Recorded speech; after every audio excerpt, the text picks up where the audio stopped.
Hi everyone, Kate Luber here. I thought I would go over an underwater editing video for you since we're in the full swing of summer. Last year I did one that was taken with my DSLR in an underwater bag. This year I'm just using my GoPro because I don't really trust the underwater bag so much. But the GoPro is a really nice way to get some good quality shots. The GoPro Hero 5 Black is what I shoot with, and it shoots RAW, so I have a lot of flexibility in editing. So I can change the colors how I like them and all of that fun stuff.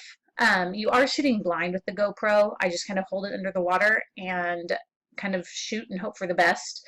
There's a little delay in the shooting too, so it's not instant like my DSLR, so I kind of have to time it when they jump and when I think it's going to fire, time that with when they're diving in. So there's a lot of trash images, but I do get some that I love.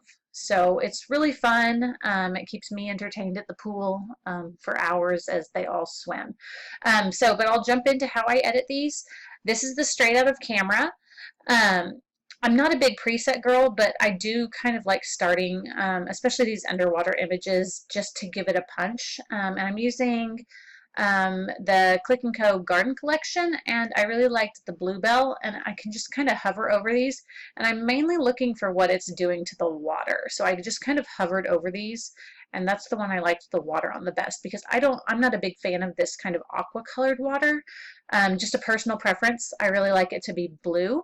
So that one kind of got me the closest. So, and it's a little bit overexposed after I apply that. So I'm just going to drop the exposure. And I'm going to drop the blacks just back a little bit. And then I'm even going to come in here, and the water usually is in the aqua channel, so I'm going to take the aqua slider and I'm just going to bump it until it's a nice blue color. And then sometimes I even drop the luminance to make it a little bit darker. I feel like that makes my subject stand out a little bit more. Her skin is obviously very blue still. The closer your subject is to your camera, the less blue it's going to be. The closer they are to the surface, the less blue it's going to be. So if you're looking for easy editing, getting them closer to the surface and closer to your camera is going to make them less cloudy and less blue. The farther away they get, let me find some images here. You can see here my daughter, she's got still some skin tone on her, and she's farther away, so she's a lot less clear and she's a lot more blue. So the closer you can get, usually the better image you're going to have to work with. So after I've done that, I'm going to send it off into Photoshop. And the first thing I'm going to do is I'm going to get rid of all of these little jets, vents, whatever they are. I just don't like them there. Personal preference again. Get rid of anything that I don't just love in there. If you see my mouse like going around crazy, I can't always see my cursor, so I kind of have to wave it around a little bit to find it again. The next thing I'm going to do is I'm going to select my subject, and selecting your subject underwater is very, very tricky. I do use the quick selection tool, but you'll see here in a minute, I like to work in small pieces because when you work in big chunks, it's going to read all of these blue body parts as one thing, and it's going to grab huge selections. And deselecting bubble areas is quite a challenge. So I like to work in small areas because you can undo smaller pieces if needed.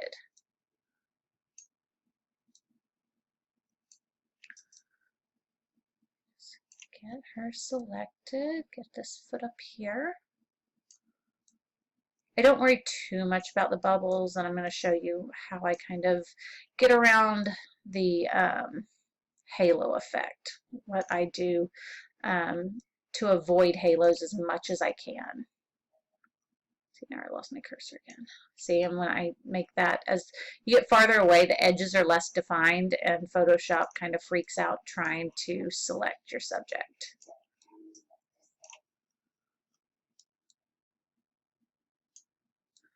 Okay, that's a pretty good selection there. Clean up that. Let me do selected mask, and I'm going to do Smart Radius, and I'm going to bring this to about 15.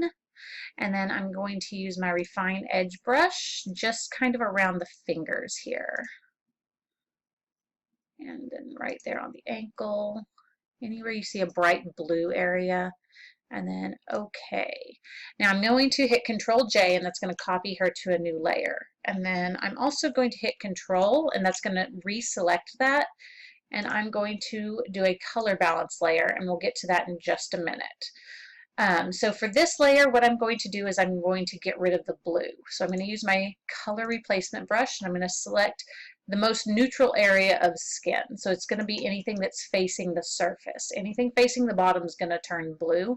So anything facing the surface will be the most neutral. And then I'm just going to paint it, and because it's on her own layer, I can brush all the way over here and it doesn't matter. So then I can just kind of do this quickly, and I don't have to worry about my edges. I don't go over her swimsuit if possible, because I don't want it to turn all one color. And yes, I am aware that this looks really funky. And this little arm here, and this leg here, especially on the surfaces pointing down. And in there. So you can see what that has done. And then because that looks a little bit ridiculous, I'm going to lower the opacity. Because there's a little bit of a natural color cast and shadowing and coolness in the shadows, and I don't want to get rid of that completely, but I don't want her to be completely blue either. So let's take this to 35%-ish. I couldn't get there exactly. Then we're going to take our dropper tool, and we're going to select again an area that's towards the surface. And we're going to change this to CMYK. I don't do this on all of my images, but I find it really, really helpful for underwater images, just because it's harder to get their skin tone right. And I'm going to go to highlights on the color balance, and I'm going to try to dial in my skin tone.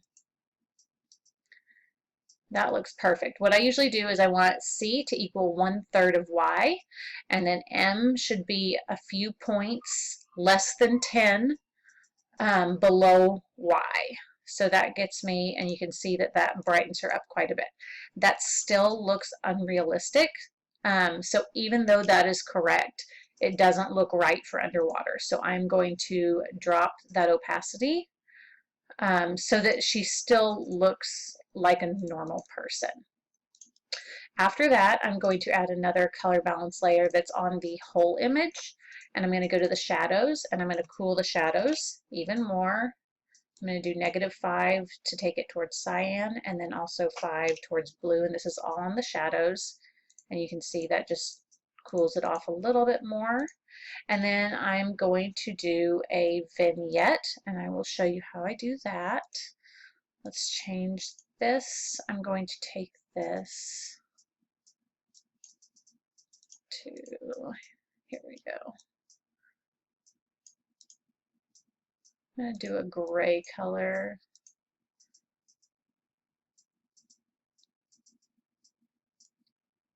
Kind of a blue. Kind of this blue-gray color. I'm going to brighten it up a little bit. Right about there. And then this bottom color, I'm not going to do black, but I'm going to do a pretty dark gray. This one I'm actually going to take the color out of it. I'm just going to make it there. So you can see, I messed up. Let's take this here. That one to a gray, and then this one's going to be a darker gray. So I've got a light gray and a dark gray, and what I'm going to do is I'm going to add a gradient,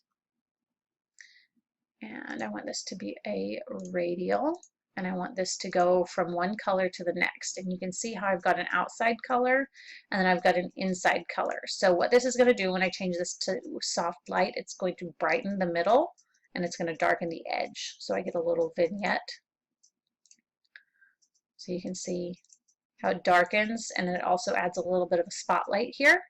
And then last but not least, I'm going to add my light brown gradient map that I add on everything, and it's just kind of this warm brown and then kind of a peachy color, and it just adds a little bit of pop. And then I'm going to send that back into Photoshop by saving. Maybe if it will let me.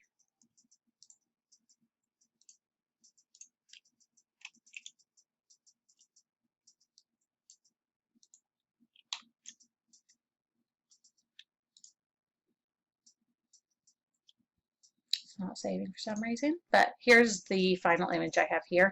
Once I have it in here, I'm just going to crop to any dimensions that I want. This actually is that one. I don't know, it just told me it didn't. I'll crop it to any dimensions that I want, and then I will add just a little bit of clarity to add a little bit of pop. So there is our final image. Thanks for watching.